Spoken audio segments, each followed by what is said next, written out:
Good morning. It's Palm Sunday, and this is a day that all Christians celebrate the arrival of Christ and the beginning of Holy Week. But in Sudan, this has been a most unholy week. Zamzam camp was run over again. We thought Dr. Hanadi had been injured, but now I got confirmation today that she was killed. And this is right as the Sudanese government has challenged the United Arab Emirates in the International Court of Justice in The Hague for genocide. I've gotten hundreds of videos from Zamzam camp, videos where the person who was taking the video was crying, killed, and the phone later found. For whatever reason, I've become a conduit for the Sudanese. I've spent 30 years off and on in that country working on peace initiatives, counterterrorism, and even a liaison between the Catholic Church and the National Islamic Front. I've been in every single state in Sudan. I've never seen such barbarous acts, such subhuman acts. And the thing that is the most stunning is that the Rapid Support Forces are putting these videos out and laughing. And yet, there's something that is also just as stunning to me, and that is the literal silence from the Western world, the indignation that we should have. And I'll tell you why I think that is. First of all, racism. Whether you want to believe it or not, it exists, and the Sudanese are black.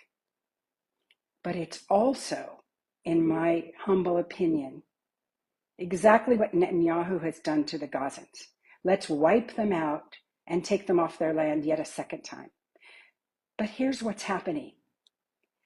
Just as Christ rose from the dead, the Sudanese are rising up and inspiring other countries. There was a huge sit-in with the Yemenis against the UAE. The Syrians are coming back. And as an American, we talk about freedom. We talk about freedom of the press. We talk about democracy.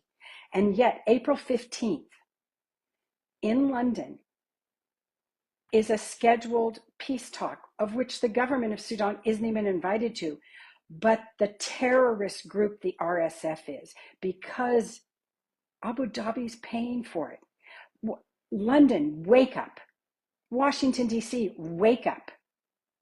If you really think Hamiti and Hamadok will be welcomed back in Sudan, I have a message for you. Why do you feel that the colonialism era needs to be reborn? It doesn't. The Sudanese people made their choices. They've stood behind their army. It is a government institution.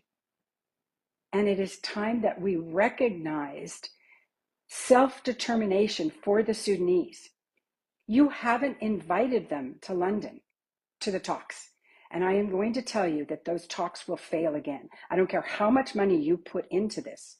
Hamiti is never welcome back in Sudan.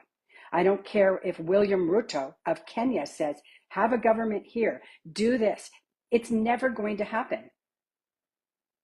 Have you noticed how Hamadok and Hamiti both begin with H, just like hell? Because that's where they're going. I am telling you to wake up and smell the coffee. I am telling you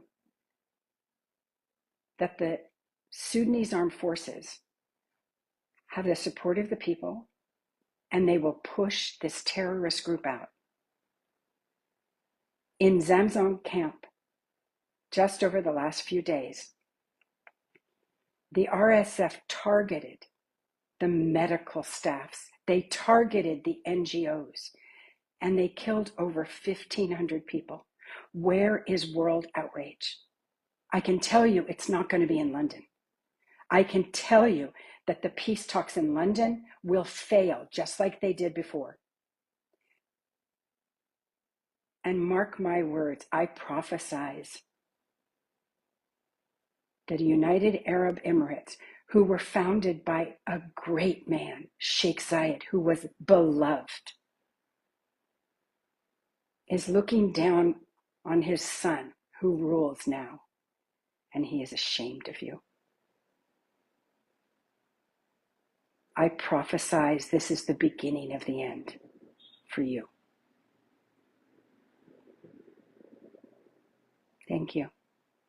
And pray for Sudan, stand with Sudan, and make the UAE pay.